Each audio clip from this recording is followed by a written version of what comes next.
Armored Core 6, The Fires of Rubicon. Welcome back to the Core of Theseus Challenge. The Core of Theseus Challenge is a line I've said 5 times already because this is my 5th time recording because I always mess something up. The first time the audio was bad. The second time I wasn't recording. The third time I got interrupted. And the fourth time, what was it?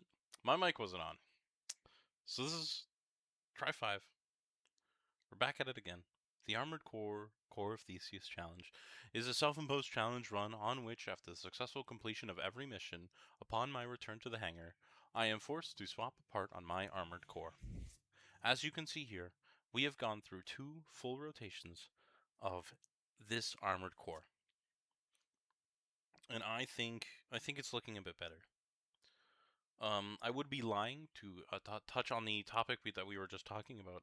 I'd be lying if I said when I saw that the audio wasn't there, because I was 20 minutes deep, and I was like, man, I could really use some water. I could use a break. Let me just like watch the video back just to make sure I didn't mess anything up, and I had messed it all up. So I was a tad exasperated at the rookie mistake that I had made, but we're back. We're here. We're queer. We're gonna drink some beer. We're just gonna get right back into the mission, Underground Exploration Depth 2. And to talk about the situation that I've already talked about 4 times before, I will be referencing how many times I failed recording this. I got some new peripherals for my computer. I had just purchased speakers, which is something that I had been without for quite a few years now. In high school, I had purchased a gaming laptop for myself. I know that many people consider it a scam, but I think I got some really good value out of it. It was fairly expensive, but it was a top of the line system, 11th Gen i7, a 3050, 16 gigs of RAM, and a 2 terabytes of storage, and I did upgrade the storage and RAM later. It served me well, and then NVIDIA pushed a really bad driver, and it bricked a lot of people's graphics cards, including mine. So unfortunately, may she ever rest in peace, she is gone. So I've just declared her non-usable. It is a tragedy, but I guess that's just how it is sometimes. So I have a new rig, well, a new secondhand rig that I bought off a marketplace. I have a very funny story about that later, but for now I'll get into the specs of some of the peripherals. I have an M908 Red Dragon MMO mouse, 12 side buttons, and I use that for all of my War Thunder keybinds, some Hypixel Minecraft keybinds. I use it for a bunch of stuff. It's good, full customization, RGB, DPI, everything. Very good mouse. I got it on a heavy discount. I have a Red Dragon. I know we're sensing a theme here already. 689 keyboard, full RGB, full customization, macros. Got it on a discount. Hot swappable keys, mechanical keyboard.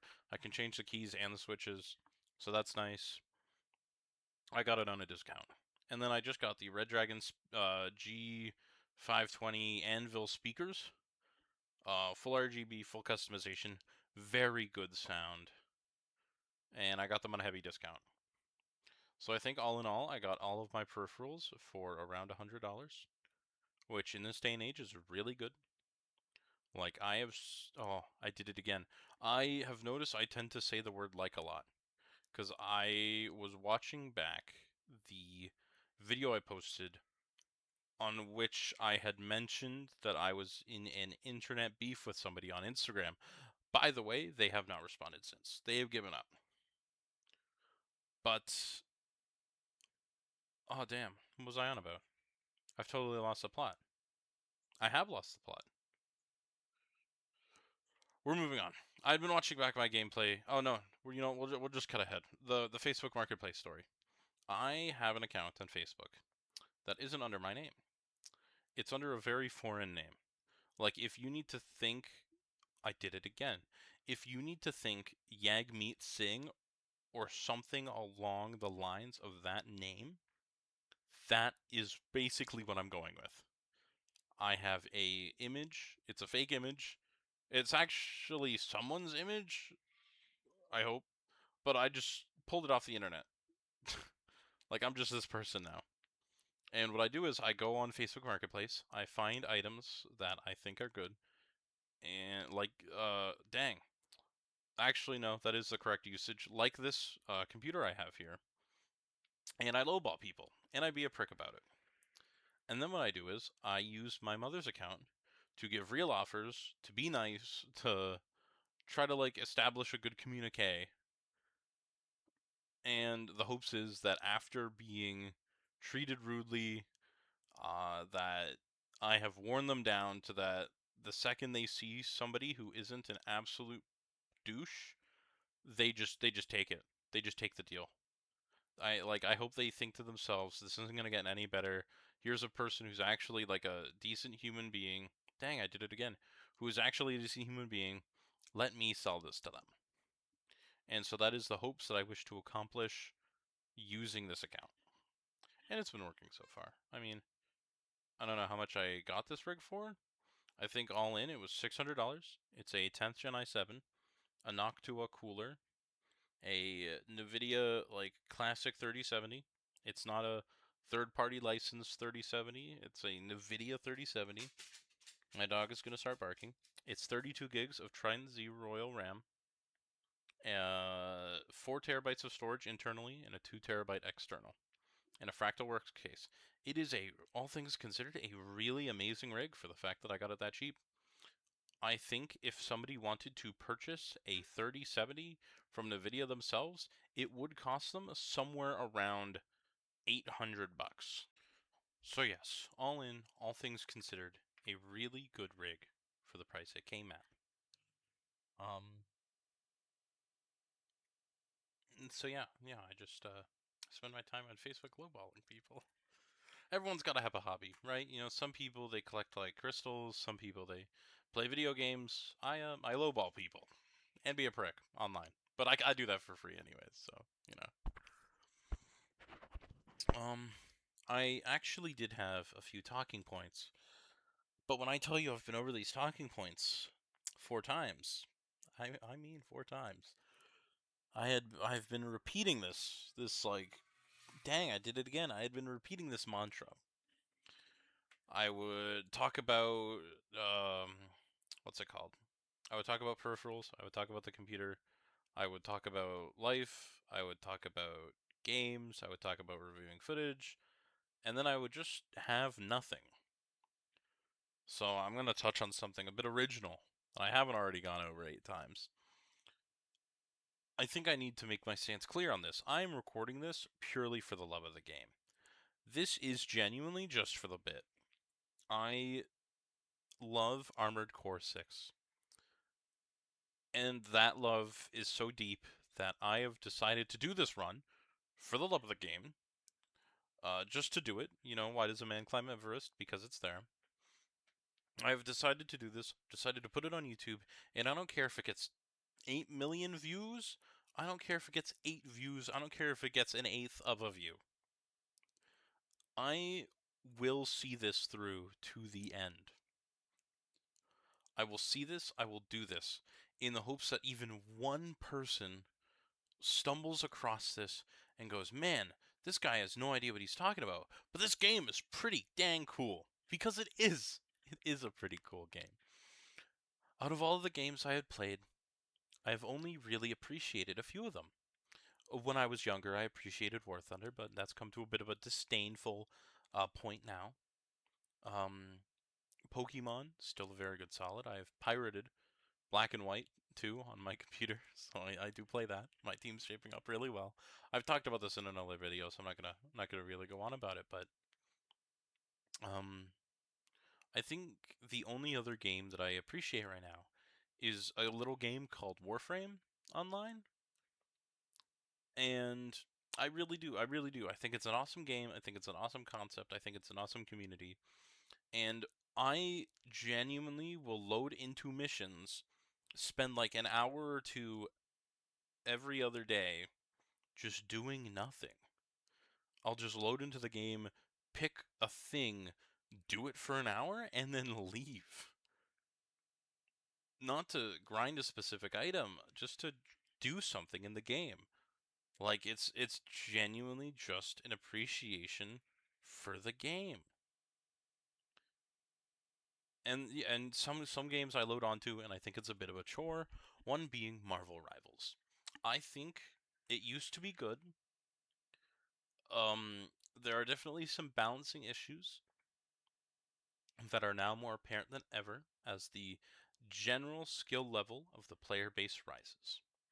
And you need to remember, I was there pretty much on launch day. I had played the game. I loved the game. I was a day one Jeff. And I have expanded so much in that game to the point where I see my teammates doing what I conceive to be dumb stuff. And I see it and I get kind of mad. I don't get like obviously mad. If I'm in a voice call, I'll complain to my teammates. I'll like go, oh my god, these guys are apes. Why are we partied with them? We're in like Microplastics 2 right now. There's actually a really funny person. Well, not really funny. There's a really personal story into that where I've had quite a few arguments with people. Um, hopefully I made it clear to those people that I don't like them anymore. But if the time ever comes, I will. I don't really care. But it's such an elevated experience now, and there's still a lot of really bad players. Somebody was pestering me. They're like, "Hey, are we gonna alt anytime this year?"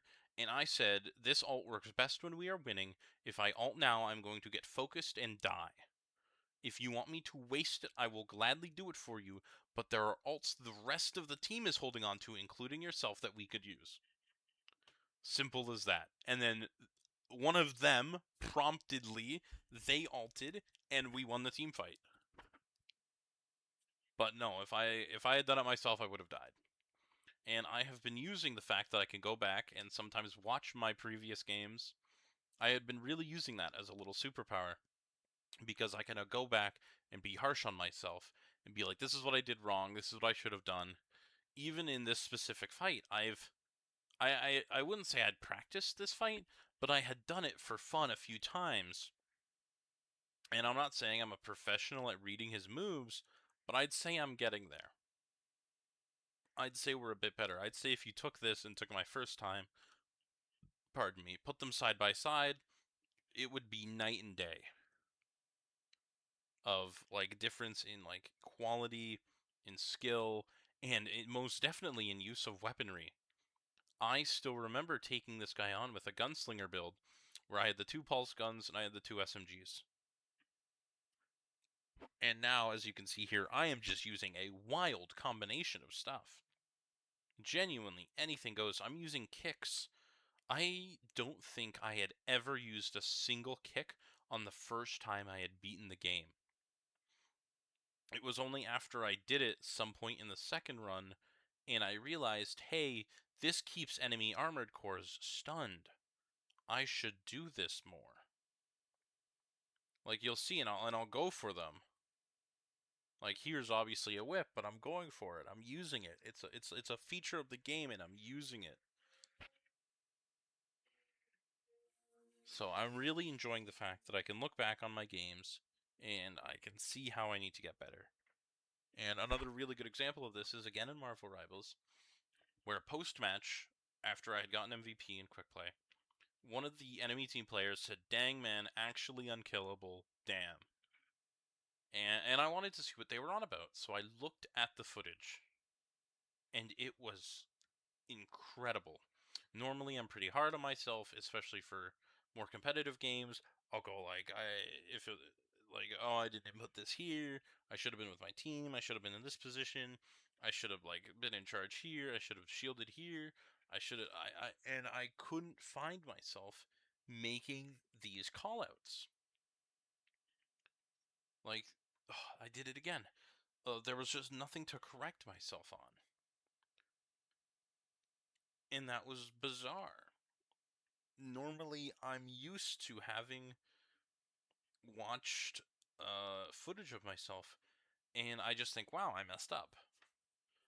And for the first time, I had looked at this, and I went, wow, I was messing these guys up. And yes, they were playing a pretty fair amount of dive. It was, I think, Hulk Iron Fist. Maybe their other tank was divey. I don't remember. It was Rogue. Their other tank was Rogue, so it was really divey. I died once the entire game. I think we lost first point. So we lost round 1. I only died once. I was untouchable. I was really using all of the different abilities of my hero. Cloak has many uses. Sometimes debuffing your enemy is just as useful as healing yourself. So there were several uses on all of their kits, and I had been using it to the fullest. And you'll see in this fight against Ire, I kind of get my stuff stomped. And then I immediately come back, realize a few of the things I did wrong, and I do better. The start's a little rough, because the start is still me in the mindset of, like, how do I do this? But I do figure it out in the latter half. So it is really good to see, as a player, you know, this evolution, this practiced mindset of time after time getting just a little bit better. And it's partly due to the fact that my mindset on the game is changing. I'm trying things out more. I'm learning new things. So it really is a learned moment as a player, and that's incredible to see. Moving on to the specific fight.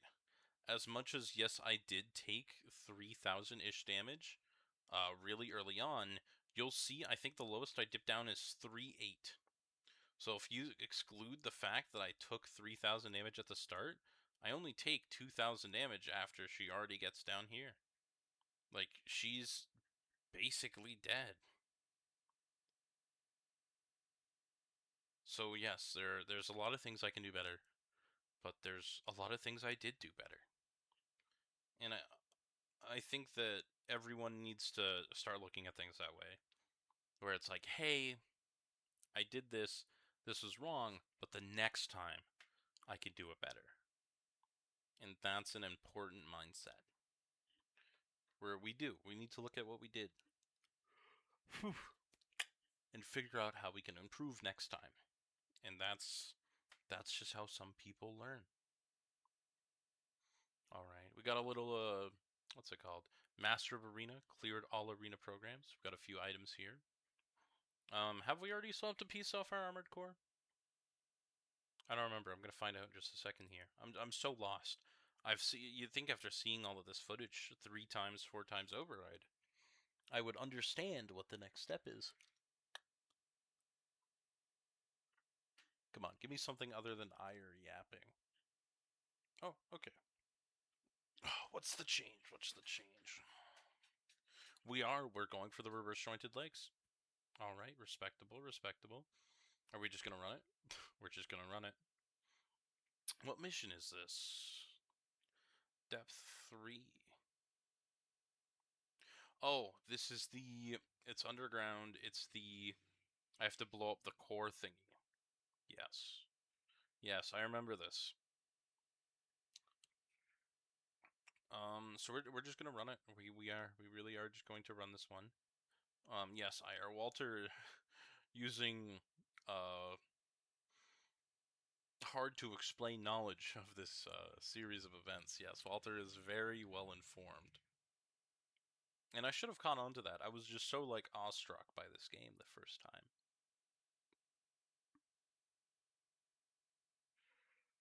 All right, we're just going to go right into it. We are a bit lighter than we are before, if you notice. And I'm going to take a second here in game to enjoy the legs. Like oh, I did it again. I'm just getting used to the jumpiness. Most of the bipedal legs, your movement is your dashes. So the fact that I have such extreme horizontal and or vertical movement is a real game changer. Here I get nailed for just zero good reason. Don't know why I had decided to go out so much, but I did.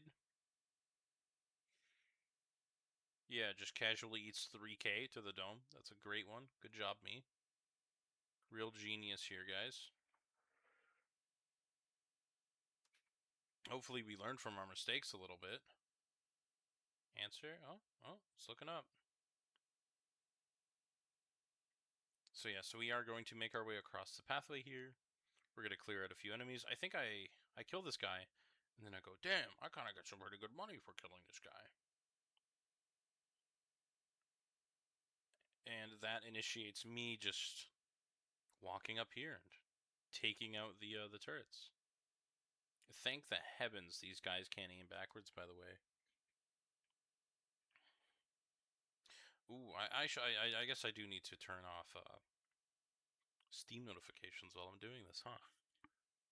I'm already like permanently on Do Not Disturb on Discord. So the fact that I also have to do this on Steam, it's whatever. It's part of the whew, oh my gosh, exhaustion for some reason. It's part of the hobby.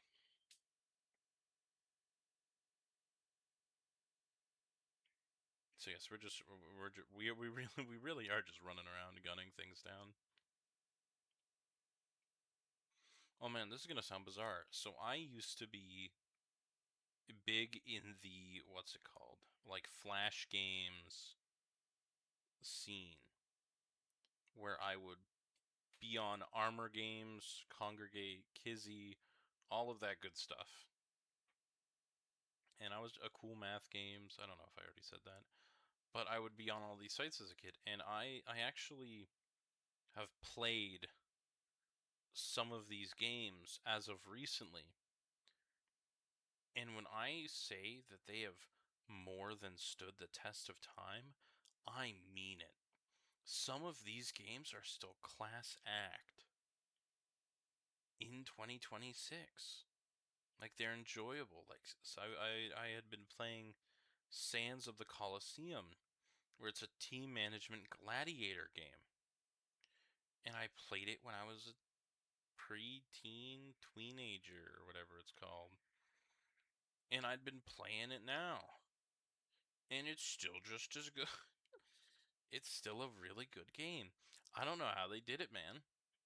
There are games that had come out within the last 5 years that I've been playing, and I don't think I could ever replay it more than once. And here I am going back to a game 10 years old at this point, and I'm loving it. And I just don't know. I just don't know how. I don't know how people make games that are so bad nowadays, man. I don't understand how they do it. We have the technology. The science has advanced far enough that we have good games. So we know how to make good games. We have the engines for good games. And somehow we're just not. Like, we're wokeifying games. And there's just no need. There's no need. I don't know if it's like a political agenda. I don't know if it's money. I don't know like what it is. But we're just not making good games. And it does hurt to see. Because I know how good it gets. Although I also can't really say that. I missed the golden era of gaming. I was never there for the Xbox 360 era, the PS2, the PS3. Never owned one. I had a PlayStation for a while. We didn't have internet though, so I genuinely just played Minecraft and the Little Big Planet single player, and that was it. That was all I did. So saying I missed out on a lot was definitely true. Like I had never played Fortnite until after high school, so I missed out on the golden age of Fortnite too. Like that's just how much gaming I missed out on. Oh, dang, I did it again. It really is incredible to look back and say, "Hey, I missed this, this, this, and this." But at the same time, I also understand the cultural impact. I understand that Fortnite was huge. I understand that the Black Ops titles were massive. I understand that all of these were like genre-defining classics. I understand it all. How much more time do I have to yap for? 2 minutes? I can yap for 2 minutes. I understand that these are all genre-defining classics, And I understand that they paved the way for some really huge software titles. And I think another example of this is Fallout New Vegas. Fallout New Vegas retained some Fallout Tactics gameplay mechanics, but moved it into a three-dimensional space. And it was groundbreaking. The story was great, the gameplay was amazing. The gameplay hasn't exactly stood the test of time, but the story has. The story is amazing. Fallout 3, a little bit rough, still really good, but I have been really enjoying Fallout 4, and I know that some people bash on Fallout 4 for like a weak storyline, for bad like weapon design, because the weapons are like you pretty much have three families of weapons, and then it's just like mods really that are the customization. But I don't too particularly care. I think it's a great game. I enjoy it. I've finally beaten the Far Harbor and the Nuka World DLCs, so I'm completely done the game. I have every piece of naturally spawning power armor, including the one in the Nuka Cola Quantum armor. So I have everything. So if I do boot up Fallout 4 again, I'm just gonna try to like complete some quests. Just do some stuff. Although I swear to God, I am not doing a single other help defend this location. The settlers can die. All right, Preston. I do not care about them anymore. I used to be a better man. I am no longer. So real quick, we're gonna swap out this piece here. I don't know what booster I had, so I will do that off camera. If you enjoyed the video, feel free to come back again, and thank you for supporting this series.